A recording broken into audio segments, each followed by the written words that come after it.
Again, keep in mind what we've talked about before, the personal effort, the sacramental effort. Okay, so he's going to make some kind of points here to tie together what we've done before. Many people believe in God, but few know God from their own experience. Many people go to church, but few are healed.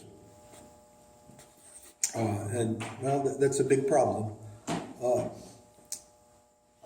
And I think the problem is this, is that people go to church, and it's good to go to church. Even if you go to church for the wrong reasons, it doesn't matter. Go to church. Even if you feel you're a hypocrite or a sinner, or you're not worthy, it doesn't matter. Go to church, go to church, go to church. Because where two or three are gathered in God, in the Lord's name, the Lord is present there. And the Lord can move minds and hearts and wills of people that, it's just like the publican and the Pharisee. Remember? The publican's at the door, and he doesn't even look up. God cleanse me, a sinner, have mercy on me. But the parable says that man was justified before God. In other words, God was pleased with this man because he offered that simple prayer. But it's very important that he didn't even look up because he was so ashamed of his condition and himself. But he went into the temple, you see. And being at the right place like that, God could do things. Of course, God could do that in your living room or in your, kitchen too. But chances are better in the church. And also you could hear something, that the divine word could be spoken that day that could move your mind and heart, you see. So it's always, always, always very important for people to go to church as often as possible, especially, of course, on Sundays. Even if their mind is not in it or the desire is not in it, they should go. And if they have family members, kids should. The rule is, and I see parents that don't do this, but, my children, even when they were adults, if you lived in the house, you went to church Sunday. There was no ifs, ands, or buts. You were over 21, doesn't matter. You live in the house. This is what you do Sunday. Oh, you don't want to live here? Fine, go somewhere else. But this is the rule here. But I see, families where, parents say, well, Johnny doesn't want to go, or, he's in college now, and, he's home, but, you're the parent. You're the parent. You're responsible for their spiritual life yet, And it's interesting because the parent will still contribute to them financially for their college or whatever the things are. And then, what you want hands off on their most important aspect of their life, their spiritual life. In other words, there has to be certain rules you lay down. And parents do that, don't they, for other kind of things? I mean, if you have even adult children, and certainly younger children, teenagers at home, that there's certain kind of rules. Somebody's not just going to come and take their clothes off and put it in the living room. No, the rule of you put it in the laundry, whatever the story is. So it's the same thing. It's Christian family. There's kind of Christian rules. You eat as a family together. There's prayers before the meal. I mean, what's the problem here? But in any case, again. So people go to church, he says, the Metropolitan here, many go but few are healed. And that's because they don't seek healing. They're in church for other reasons. And again, still better to go than not to go. But it's still better to go and know why you're going and what you could receive from going to church. And again, some people do it out of habit. Some people do it because of culture things, that this is what, we do, this is our, whatever. But go. Many, particularly theologians with degrees from theological colleges, are well informed about God, but few possess knowledge of God. Many are called Christians, but few have spiritual health. And even theologians here, and part of this is because a lot of theologians, they're professional theologians, if you look at their degrees and everything, it's from Oxford and from, university in Berlin and different places. It's not necessarily from Orthodox theological schools, But even if it is from Orthodox institutions, it could be academic book learning that they could learn and kind of spit back, but it doesn't mean they have a personal experience of God. Personal experience of God is the absolute necessary condition for us to really spiritually be alive. Otherwise, God becomes an idea and Christianity becomes an ethical entity. Many are called Christians, but few have spiritual health. And I think he's not exaggerating that. I think that's the case. Beyond the biological, natural laws that regulate life, there are also what we know as spiritual laws. I do not use this term just to mean the law of God, but also the hidden laws that regulate spiritual life. Many of us are fascinated by the laws that seem to operate externally, but are totally ignorant of the laws of the Spirit. Ignorance of the spiritual laws constitutes spiritual illness, where knowledge of them constitutes spiritual health. He's talking about spiritual illness here. Now, he's not talking about sin and passion.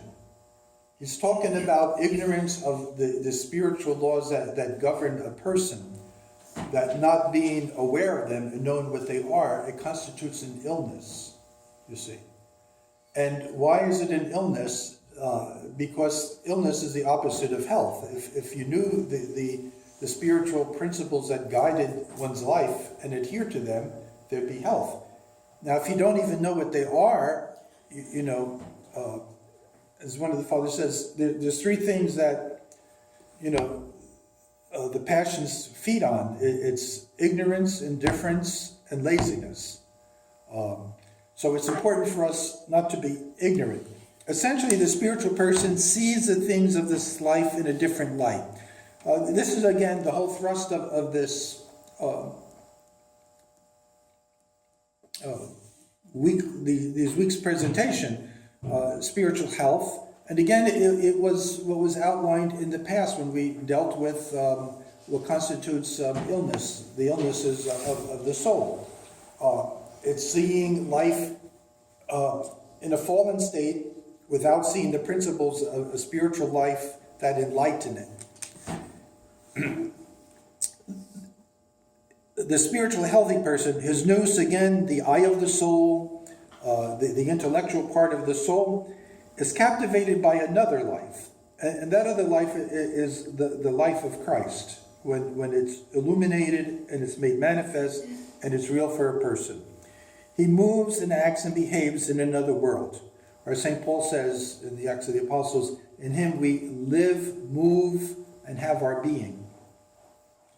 This is why he is incomprehensible to the worldly mentality. Of course, this does not mean that the spiritual healthy person is unfeeling and never sad. Rather, he knows how to transfer his sorrow to another level. And if you read the lives of the saints, those saints that were persecuted, you look at the whole communist period there, and the people in the gulags in Russia and Romania and Bulgaria and Serbia, blah, blah, blah. And you look at the Christians, in the Middle East now, today, and you look at those Christians that have illnesses to bear and suffering and injustices in their life and everything. They weren't defeated by this. That the consolation of Christ was enough for them. And that's why Paul in his letter, he's saying neither deprivation, nor slidings, nor this or that. And he gives a whole list. He says, twice I was imprisoned, I was shipwrecked, the scourging 39 less 1. And he gives a whole list of all the tribulations and afflictions and difficulties he's had. And he dismisses it. He says, this is nothing. This is nothing, you see. Again, because there's a higher principle at work. And until we believe in that higher principle and have it as foundational in our life, we could easily be swept away by things. The afflictions, sorrows, difficulties, temptations, injustices, all that could kind of sweep us away. I should like in the following pages to set out the spiritual signs of this spiritual life, because the whole life of the church strives to offer spiritual health. So he's going to some signs here that demonstrate that spiritual life is real here. The spiritually healthy person is intoxicated with God's love. Of course, intoxication means, what it says. It's not a feeling, it's not a thought, it's not a belief, but it's a captivation. Captivated. He has spiritual faculties of perception. That means he sees things spiritually. With his eyes, with his ears, with his mouth, with his feet, with all his kind of spiritual and physical senses. And can sense God's love in both joy and sorrow, in suffering and delight, in what is called happiness and what is called unhappiness. He can see God's love in suffering and deprivation more than in joy and so-called happiness. A good example of this, by the way, if you want a concrete example, one very striking, if you ever read anything about the life, and there's videos of this YouTube of Father Roman Braga, who was a Romanian priest that was imprisoned by the secret police in the communist times in Romania. And he was put into prison with the worst people. He was put in with a murderer that was sent in to kill him, and he converted the man. There was all kinds of psychological tortures and everything else. And the police in these prisons, especially in Romania, they were very vicious. They were even more than some Russians sometimes. The Russians just physically tormented you. But the Romanian, because it was a later period, it was after World War II, it was in the times of the 50s here. But it was a more aggressive psychological thing here. But read, and he speaks wonderful English, Father Roman, God rest his soul. But when you look at his interviews, and the thing with Father George, what's his last name? Country. Yeah. Who was another, and many others. But when you see their interviews, and this is on YouTube and things like this, you see how they were transformed by prison. Father Roman says he never felt as so close to God as he was when he was in prison. You see, the presence of God. It was more real to him in suffering than it was serving in the altar or teaching his young people catechism. You see, it's a great, powerful interview, something for you to check out. Okay, so his nous is anchored in God and does not budge. Whatever external difficulties exist, he may be distressed, but he does not shift his position. Why? Because he perceives God's love. And the perception of God's love is not so much that we love him, but it's a greater assurance that God loves us, you see. That's what we build upon. Because if we build upon our love for God, it's fickle. It might not endure. Now with the saints it endures, but why? Because the foundation is not reciprocal. They're saying, oh, God loves us, so we love him. No. The foundation is God loves me totally. He's given his everything for me. And I can build upon that in my life. And therefore, I build my life upon the love that God has for me. So this is why the saints were able to do things. When he strives to observe God's will, he does not do so in order to avoid hell, nor to gain paradise, but because he feels that he's a child of God and wants to please his Father. So it's not a case, ethical case here of rewards or punishments, or what am I supposed to do, this or that. Again, remember what the saints say, that there's the fearful slave who does things because they fear hell. Then there's a dutiful servant who does things because they hope for a recompense and a reward. And then in the same household, St. Nicodemus the Hagarite says this, and some other church fathers, they say that the others in the household are the children of God, that they go about the household. They're not like a slave or a servant, but the relationship is one of love and affection and abiding. So this is what we should have, that kind of feeling. Even when a Christian wants to live in the desert as an ascetic, he does not do so out of hatred for people, but for love of God. The great monastics, St. Anthony and everybody else, they didn't leave the world because they hated the world. They left the world so that they could be with God. And being with God, their prayers were copious for those that were in the world. Abba Mark asked Abba Arsenius, "Why do you go away from us?" And Abba Arsenius replied, "God knows I love you, but I cannot be with God and the other people at the same time. Men have many wills. I cannot leave God and be with men." Here we see that love for God plays the leading role. An ascetic said, "I want to go to paradise so God will not see me in hell and grieve." This shows a spiritual sense of humor. The person who loves God and sees what God has done for mankind is melted by this love. Now, again, it's especially when we talk here, you give the example of the ascetics that kind of withdraw. St. Silouan is an example for that. He withdrew from the world, went to Mount Athos and stayed there. But we see from his life that his heart and his love was outside the monastery. It was for everyone he came into contact with, the lay people that would come to the monastery. And beyond that, his love it became universal. And we see that in the lives of, other saints. Again, Porphyrius or Saint Paisius or Saint Gerasimos of Kefalonia or others, that they're with the people. They're monks, but they're with the people. And they keep the desert within them, but they minister to other people. And Saint Seraphim of Sarov was like that. Remember, Saint Seraphim of Sarov, he was a hermit. And after 15 years by himself, there was a knock on the door, and the Mother of God says, "Go open your door to the people. Let the people come."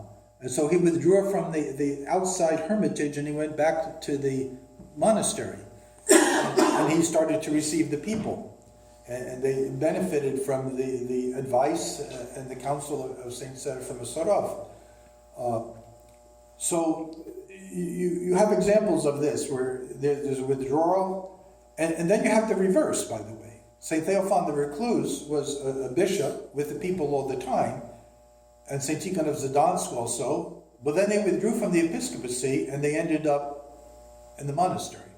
So they did it the opposite. They were with the people, then they withdrew, and the last years of St. Theophan the Recluse, St. Tikhon, were in the monastery, not dealing with the people as such.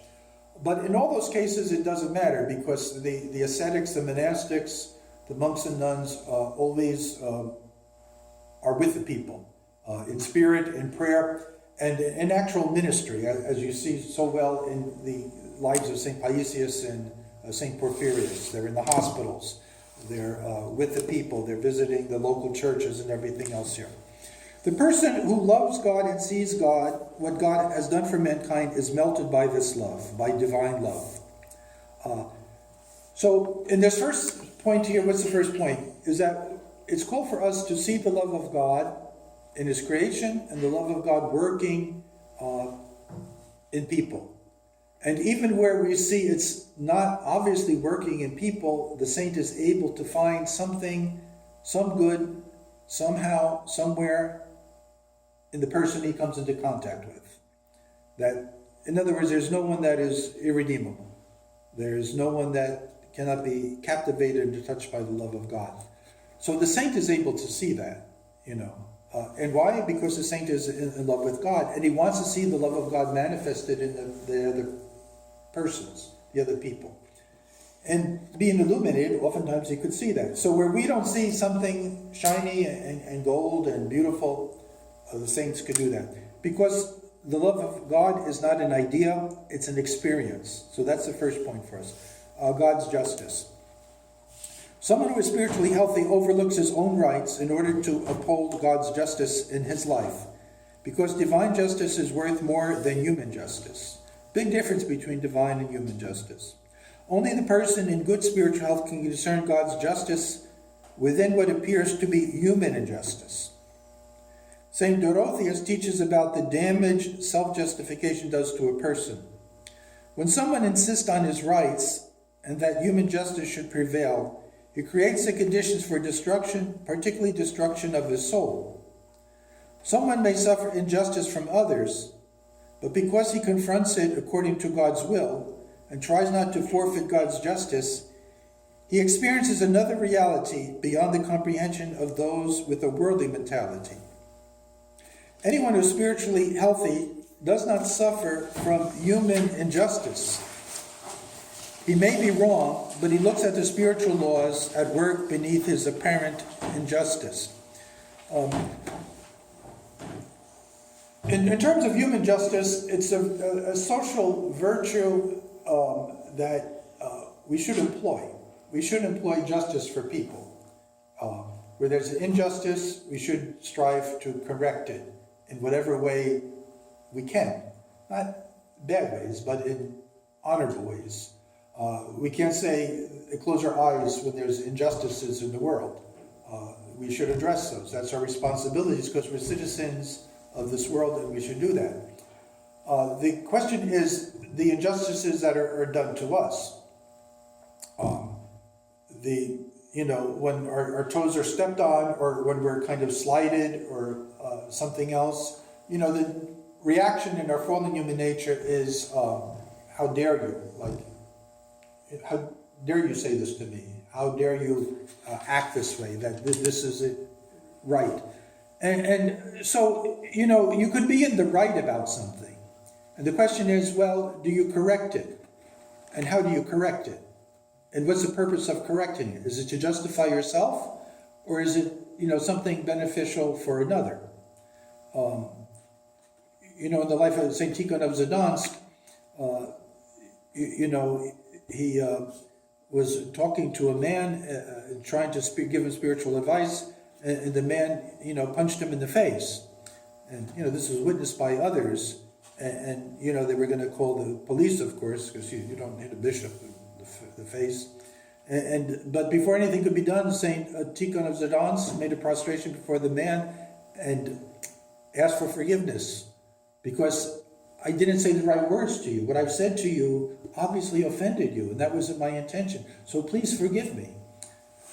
So, the injustice that was done to him, he overlooked it. When St. Seraphim was beaten by the two robbers and left half dead, and he had to crawl on his hands and knees 5 miles, and was on death's door for over a year in the hospital in the monastery, and they caught the robbers, St. Seraphim said, "You prosecute these men, I'm leaving this monastery. I'm not going to stay here."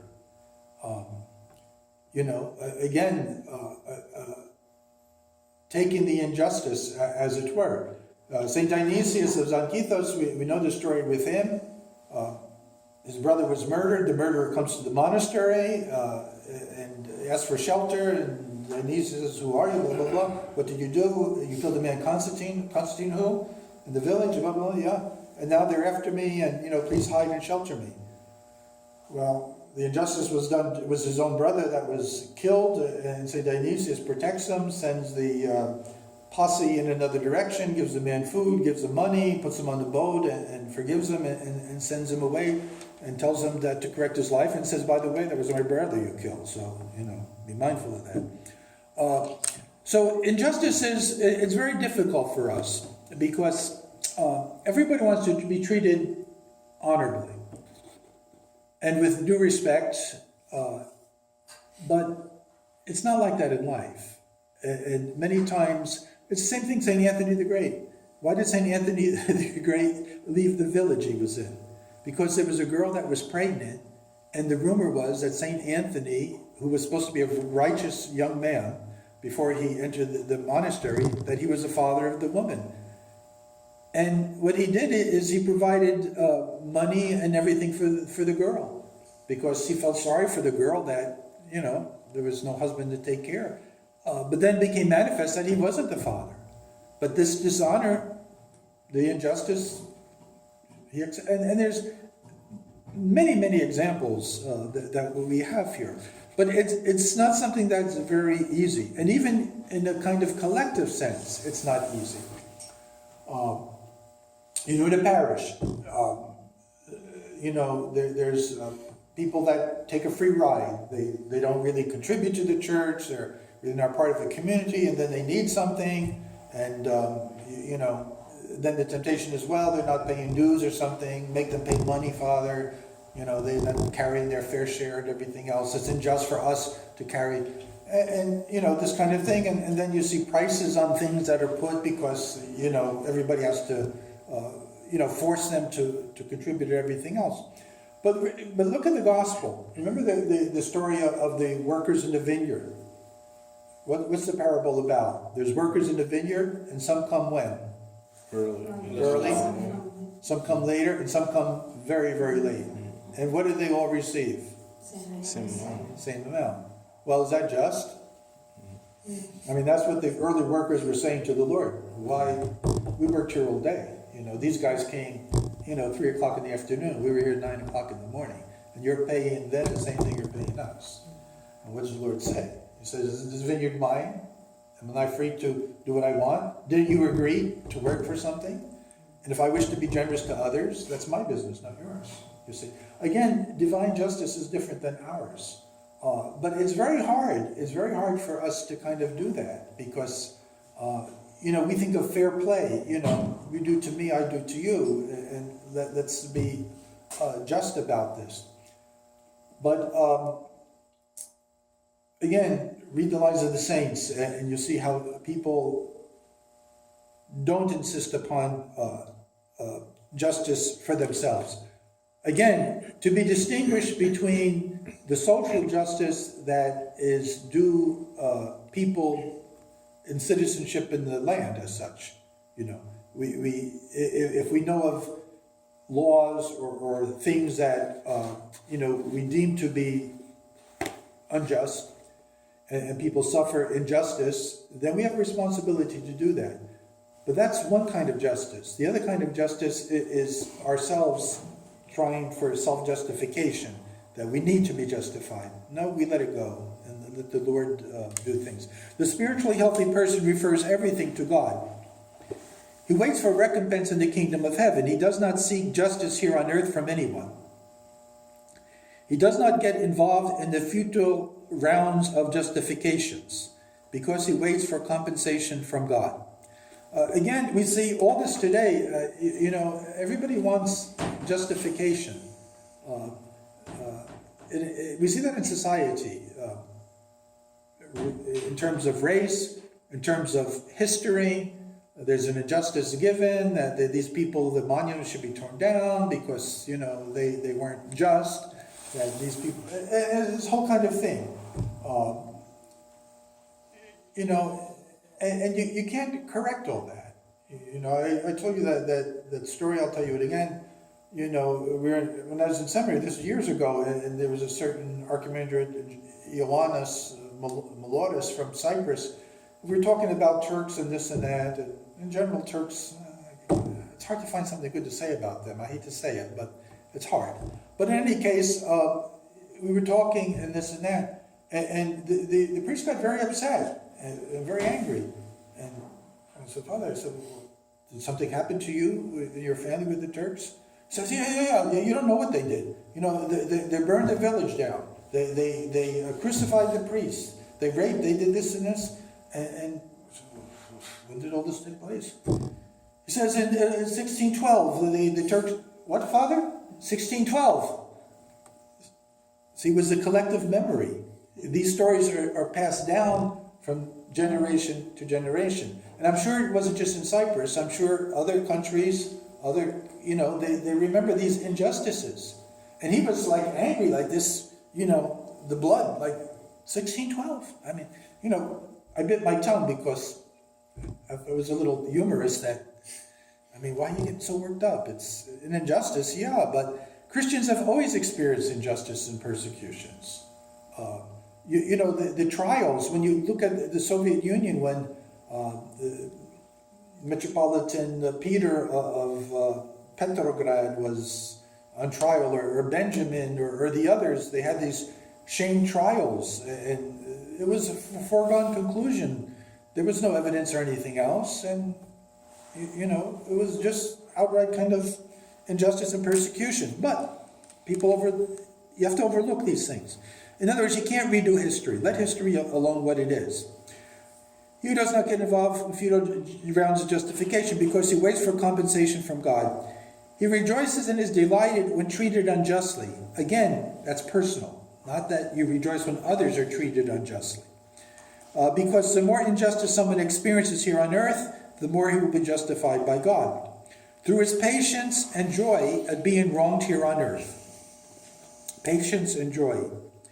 He is making payments into the bank of the kingdom of God. This is why St. Mark the ascetic advises, when you are harmed, insulted, or persecuted by someone, do not consider the present, but wait for the future. Now, it means this. I mean, for example, let's look at our Coptic friends there. I mean, this priest was just murdered last week, and continually this kind of things. Now, it would be not right for the Coptic Church not to make a complaint to the Egyptian government on this, okay? Because they are citizens of the land and they deserve protection. Their churches deserve protection, and their villages and everything else. So the church has an obligation, collectively, as a church, as a voice, as an institution, to address those injustices, okay? The matter is when it's personal. You know, when it's personal, it's to get over it. When it's personal, it's to offer forgiveness. When it's personal, it's not to go to pieces over it. This is what, is called for. Do not consider the present, but wait for the future. And then you will find that this has brought you many blessings, not only in the present, but in the future too. St. Isaac the Syrian teaches that the person who could refute injustice, yet bears it with joy, has received comfort from the God. Inwardly, he receives God's consolation and comfort. When God comforts, he does so lavishly. Indeed, the same saint says that the person who bears accusations with humility has attained to perfection and is admired by the angels. No other virtue is as great and as difficult to achieve.